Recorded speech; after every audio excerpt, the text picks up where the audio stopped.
Is fasting obligatory upon all Muslims, or is there a distinct group that Allah refers to when it comes to fasting, in the month of Ramadan particularly?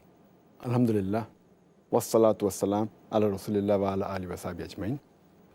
There are 5 conditions to be fulfilled to make fasting obligatory on any person.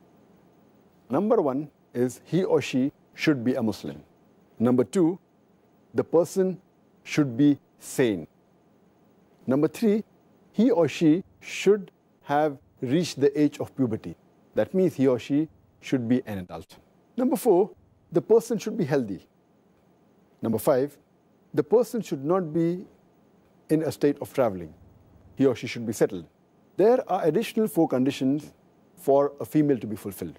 If it's a woman, if it's a lady, if it's a female, there are additional 4 conditions to be fulfilled to make it obligatory on her.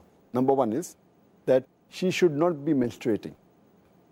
She should not be in a position where she has postnatal bleeding.